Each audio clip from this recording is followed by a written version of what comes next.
अस्सलाम वालेकुम, welcome to back my channel. नादरीन, मैं आपका भाई इमरान मदीना व्लॉग के साथ इस वक्त मस्जिद नबी में मौजूद हैं और आज जुम्मतुल मुबारक है। आज जो है शेख सालेह अल बुदैर जो कि मस्जिद नबी के बहुत बड़े इमाम हैं, वो खुतबा जुम्मा पढ़ाएंगे, नमाज जुम्मा भी वो अदा करवाएंगे। और आज का जो खुतबा जुम्मा है वो हज के बारे में होगा।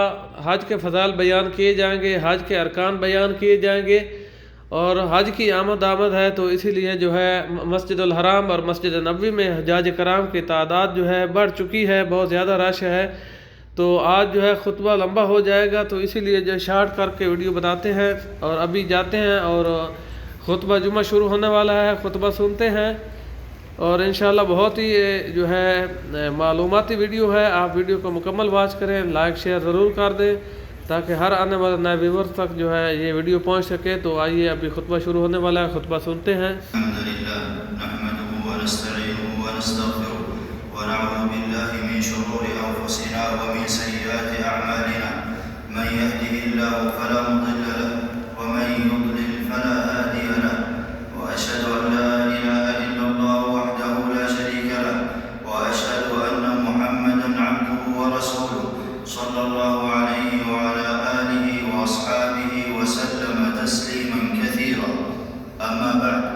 فاتقوا الله عباد الله حق التقوى وراقبوه في السر والنجوى. أيها المسلمون، خلق الله تعالى الخلق لعبادته وأمرهم بطاعته ونهاهم عن معصيته، وافترض عليهم فرائض متفاوتة في الفضل بعضها أحب إليه من بعض. ومن أعظم الطاعات وأفضل القربات حج بيت الله الحرام الذي هو أحد أركان الإسلام وأصل من أصوله العظام. سئل النبي صلى الله عليه وسلم: أي الأعمال أفضل؟ قال: إيمان بالله ورسوله. قيل: ثم ماذا؟ قال: جهاد في سبيل الله. قيل: ثم ماذا؟ قال: حج مبرور. متفق عليه. وقد أقسم الله بالزمان الذي هو فيه فقال: وليال عشر. وأقسم بالمكان الذي يؤدى فيه فقال: لا أقسم بهذا البلد. فاختار سبحانه خير بلاده وأحبها إليه لتقام على عرصاتها مناسك الحج، فلا يطاف على بقعة من الأرض سوى الكعبة المشرفة. فرض الله على الناس أداءه على المستطيع. قال عليه الصلاة والسلام: أيها الناس قد فرض الله عليكم الحج فحجوا. رواه مسلم. وفضائله متتابعة على الحاج من حين دخوله في النسك، فإذا لبى وافقه في التلبية كل شجر وحجر حوله. قال صلى الله عليه وسلم: ما من ملب يلبي إلا لبى ما عن يمينه وعن شماله من شجر وحجر حتى تنقطع الأرض هاهنا، يعني عن يمينه وعن شماله. رواه ابن خزيمة. وبه تمحى أدرار الذنوب والخطايا. قال عليه الصلاة والسلام: الحج يهدم ما كان قبله. رواه مسلم. وهو طهرة للحاج من الذنوب إن سلم من جميع المعاصي والوطء والتعريض به. قال عليه الصلاة والسلام: من حج لله فلم يرفث ولم يفسق رجع كيوم ولدته أمه. متفق عليه. قال شيخ الإسلام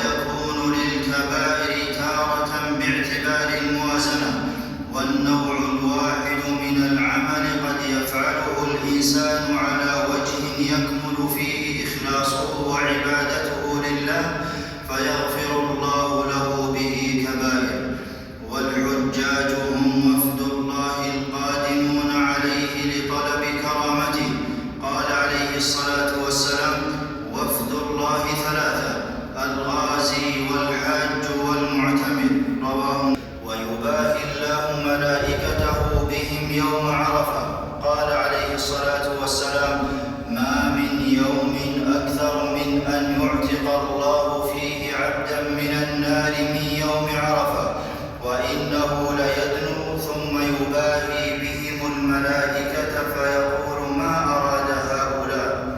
رواه مسلم. قال ابن عبد البر رحمه الله: وهذا يدل على أنهم مغفور لهم، لأنه لا يباهي بأهل الخطايا والذنوب إلا من بعد التوبة والغفران. ومن أتى بجميع أركانه وواجباته مع إخلاص النية ولم يخالطه بمأثم فجزاؤه الجنة. قال النبي صلى الله عليه وسلم: والحج المبرور ليس له جزاء إلا الجنة. متفق عليه. الحج طاعة يصحبها طاعات، مليء بالمنافع والعبر والآيات. قال سبحانه: ليشهدوا منافع لهم. قال القرطبي رحمه الله: منافع لهم من نسك وتجارة ومغفرة ومنفعة دنيا وأخرى. وأعظم منافعه ما يتقرب به العباد في حجهم من إخلاص العمل لله. قال جل شأنه: وأتموا الحج والعمرة لله. ومن منافعه التوحيد في تلبيتهم: لبيك اللهم لبيك، لبيك لا شريك لك لبيك، إن الحمد والنعمة لك والملك لا شريك لك. متفق عليه. ومن منافعه تسليم النفس لله عبودية ورقا. قال شيخ الإسلام رحمه الله: الحج مبناه على الذل والخضوع لله، ولهذا خص باسم النسك. ومن مقاصد الحج تحقيق الاتباع والتأسي بالنبي صلى الله عليه وسلم، فلا نسك ولا عبادة إلا بما وافق هديه. قال عليه الصلاة والسلام: لتأخذوا مناسككم فإني لا أدري لعلي لا أحج بعد حجتي هذه. رواه مسلم. والاتباع دليل الصدق والإيمان والمحبة لله. قال عز وجل: قل إن كنتم تحبون الله فاتبعوني يحببكم الله ويغفر لكم ذنوبكم والله غفور رحيم. وكل عبادة على خلاف هديه عليه الصلاة والسلام فإن الله لا يقبلها. قال رسول الله صلى الله عليه وسلم: من عمل عملا ليس عليه أمرنا فهو رد. رواه مسلم. والمسلم يتمسك بدينه وينهى بنفسه عن أفعال الجاهلية وسلوكهم. وفي الحج تأكيد على ذلك تلو تأكيد. قال ابن القيم رحمه الله: استقرت الشريعة على قصد مخالفة المشركين لا سيما في المناسك. وفي عقد نية الإحرام دعوة للنفس إلى عصيان الهوى، فلا لبس مخيط ولا مس طيب ولا تقليم أظافر ولا خطبة نكاح. وبلباس الإحرام تزول فوارق زخرف الدنيا ويظهر الخلق سواسية لا تمايز بينهم في المظهر. وفي الحج تواضع لله ولخلقه، وإقرار بأن الكبر لله وحده، وذلك بالتكبير عند الرمي والطواف وفي يوم النحر وأيام التشريق، لتبقى القلوب متعلقة بالله نقية عن كل ما سواه. في الحج تظهر عظمة الإسلام في توحيد الشعوب على الحق وجمعهم على كلمة الإسلام، يقصدون مكانا واحدا ويدعون ربا واحدا ويتبعون نبيا واحدا ويتلون كتابا واحدا. وفيه تتلاشى فواصل الأجناس واللغات والأقطار والألوان، ويظهر فيه ميزان التقوى والإيمان. يا أيها الناس إنا خلقناكم من ذكر وأنثى وجعلناكم شعوبا وقبائل لتعارفوا إن أكرمكم عند الله أتقاكم.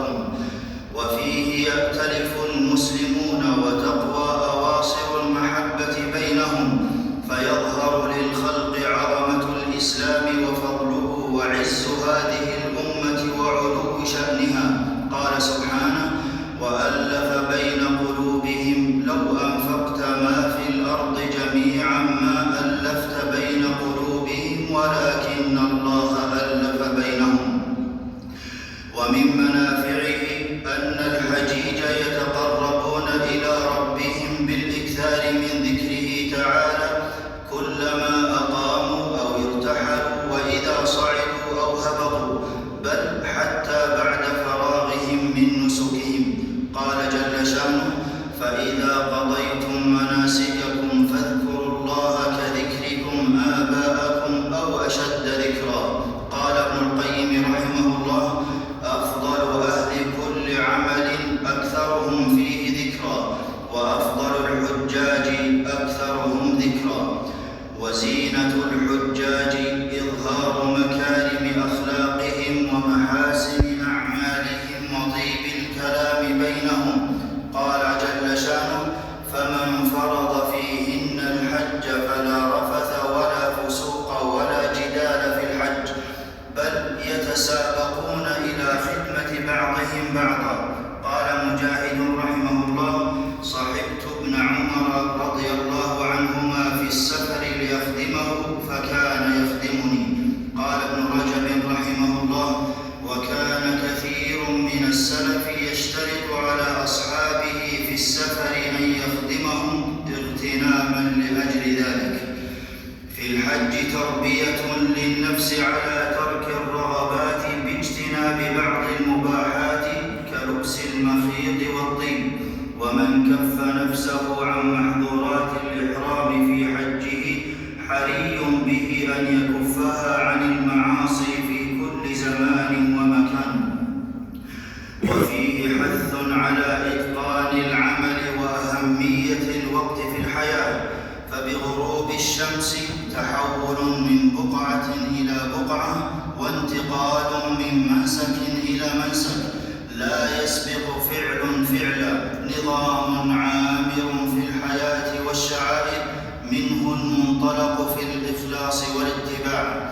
ويتأمل الحاج في مواطن رمي الجمار ذل إبليس حين ظهر على إبراهيم عليه السلام ليمنعه عن امتثال أمر ربه بذبح ابنه إسماعيل، فرماه الخليل بالحجر مهينا له ومظهرا له العداوة. وعودة خروجه على الخليل 3 مرات تذكير لنا بأن إبليس يعاود وسوسته لبني آدم وفي عدة مواطن.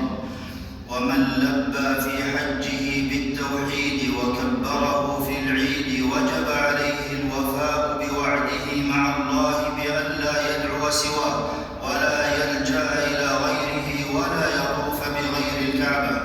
قال سبحانه: والذين تدعون من دونه ما يملكون من قطمير. وبعد أيها المسلمون، فالله عظم المسجد الحرام وسماه بيته، وليس أحد من أهل الإسلام إلا وهو يمن إلى رؤية الكعبة والطواف بها. والحج تذكير بالاستعداد للرحيل إلى الدار الآخرة، فهو آخر أركان الإسلام وأداؤه في آخر شهر في العام، وفعله النبي صلى الله عليه وسلم في آخر حياته.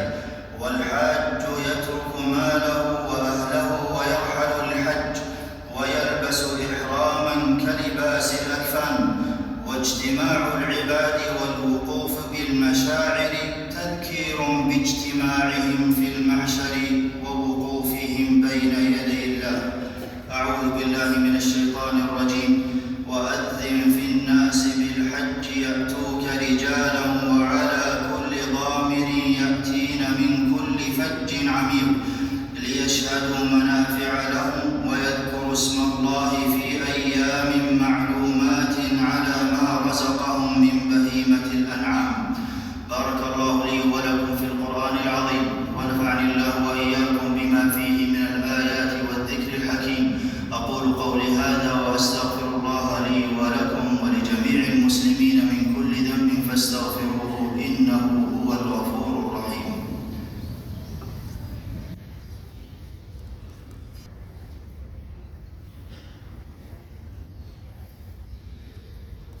الحمد لله على إحسانه، والشكر له على توفيقه وامتنانه، وأشهد أن لا إله إلا الله وحده لا شريك له تعظيما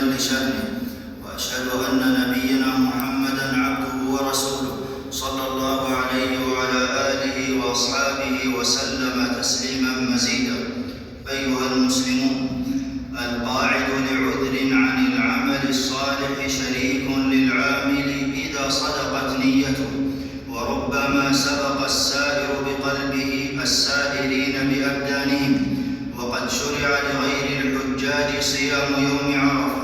قال رسول الله صلى الله عليه وسلم: صيام يوم عرفة أحتسب على الله أن يكفر السنة التي قبله والسنة التي بعده. رواه مسلم.